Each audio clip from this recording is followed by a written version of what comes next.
قبر میں عہد نامہ رکھنا کیسا ہے؟ کیا فرماتے ہیں علماء کرام ان مسائل کے بارے میں کہ قبر میں عہد نامہ یا شجرہ وغیرہ رکھنا کیسا ہے؟ اگر جائز ہے تو انہیں قبر میں کس جگہ رکھا جائے؟ سائل حاجی محمد اقبال، مسلم آباد، کراچی۔ بسم اللہ الرحمن الرحیم۔ السلام علیکم ورحمۃ اللہ وبرکاتہ۔ ناظرین محترم، ان دونوں سوالوں کے جواب آپ کو ملنے والے ہیں۔ اس سے پہلے یاد رہے آپ دیکھ رہے ہیں یوٹیوب اسلامک چینل ایگل کی آواز۔ بلا تاخیر سوال نمبر 1 کی طرف آتے ہیں۔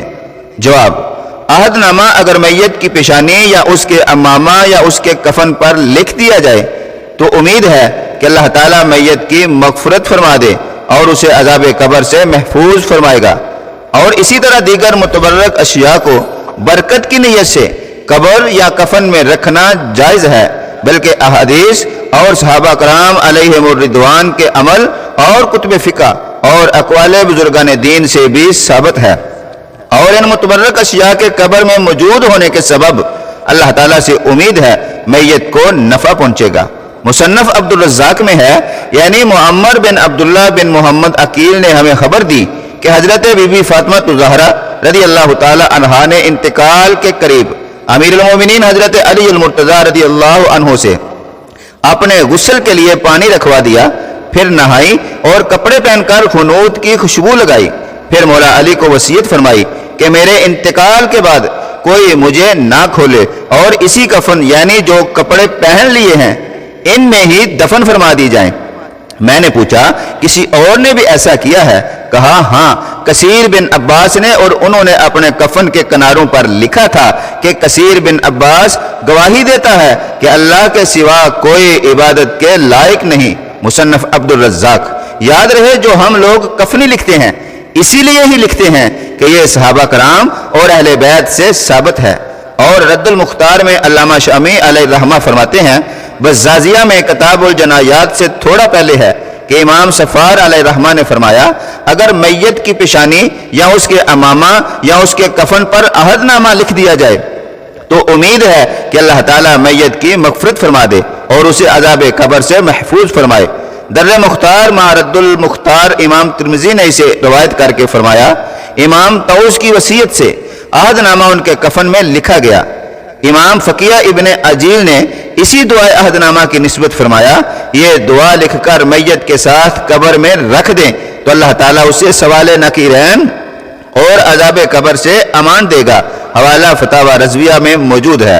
اور تبرکات کے بارے میں بخاری شریف کی حدیث پاک میں ہے، حضرت ام عطیہ انصاریہ رضی اللہ تعالی عنہا سے روایت ہے، فرماتی ہیں کہ جب ہم حضور اکرم صلی اللہ علیہ وسلم کی صاحبزادی کو غسل دے رہے تھے تو ہمارے پاس رسول اکرم صلی اللہ علیہ وسلم تشریف لائے اور فرمایا کہ انہیں 3 بار یا 5 بار اور اگر مناسب جانو تو اس سے زائد بار بیری کے پتوں والے پانی سے غسل دو اور آخر میں کفور ڈال دو، یا فرمایا کچھ کفور ڈال دو۔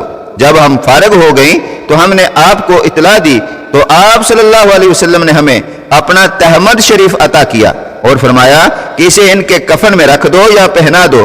حوالہ بخاری شریف۔ اسی طرح حدیث مبارکہ کے تحت اس سے 3 مسئلے معلوم ہوئے۔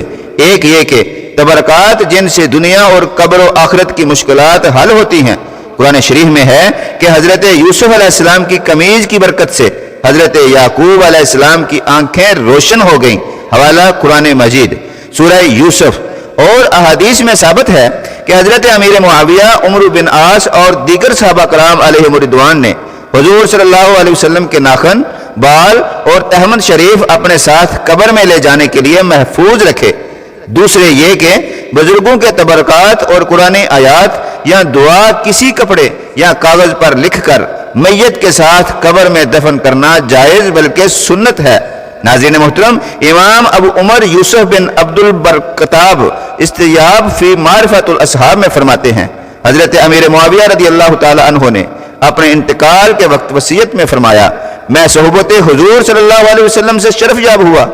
ایک دن حضور اقدس صلی اللہ علیہ وسلم حاجت کے لیے باہر تشریف لے گئے اور میں پانی کا برتن ساتھ لیے پیچھے چل پڑا۔ حضور پر نور صلی اللہ علیہ وسلم نے اپنا کرتا شریف یعنی قمیض جو بدن اقدس سے لگی ہوئی تھی مجھے انعام فرمایا۔ وہ کرتا میں نے آج کے لیے سنبھال رکھا تھا۔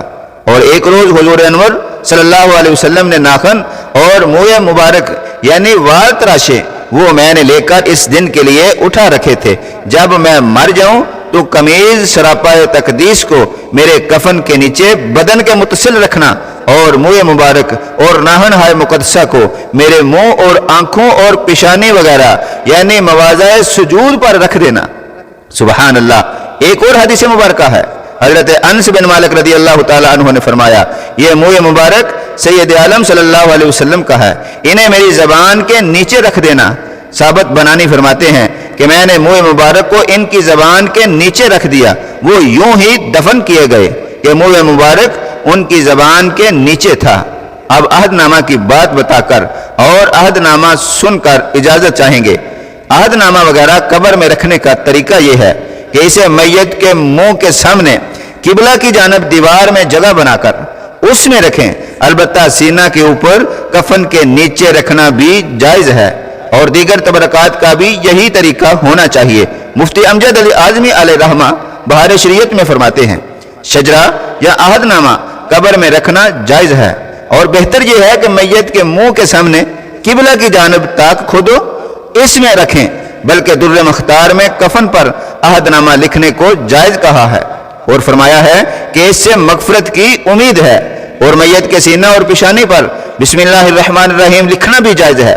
ایک شخص نے اس کی وصیت کی تھی، انتقال کے بعد سینہ اور پیشانی پر بسم اللہ شریف لکھ دی گئی۔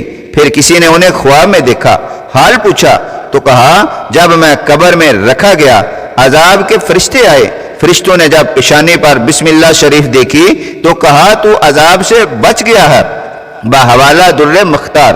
ناظرین محترم، ہم امید کرتے ہیں آپ کو دونوں سوالوں کے جواب مل گئے ہوں گے۔ عہد نامہ سننے سے پہلے ہماری اسلامی معلومات پر مبنی ویڈیوز دیکھنے کے لیے چینل کو سبسکرائب کر لیں۔ اب آپ عہد نامہ سنیں۔ دعا ہے آپ جہاں رہیں خوش رہیں، اللہ ہم سب کا حامی و ناصر ہو۔ بسم اللہ الرحمن الرحیم۔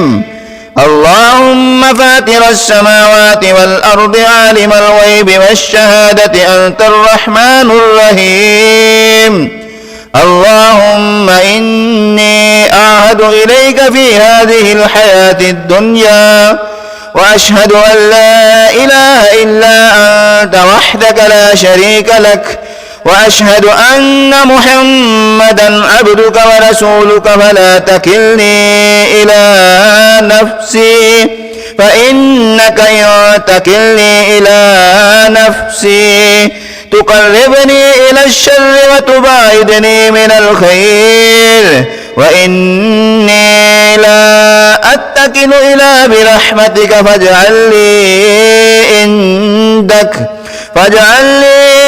عندك عهدا توفيه إلى يوم القيامة إنك لا تخلف الميعاد وصلى الله تعالى على خير خلقه محمد وآله وأصحابه أجمعين برحمتك يا أرحم الراحمين۔ دعا کرتے ہیں اللہ پاک آپ کو عہد نامہ کی فیض و برکت سے مالا مال فرمائے، آمین ثم آمین۔ السلام علیکم۔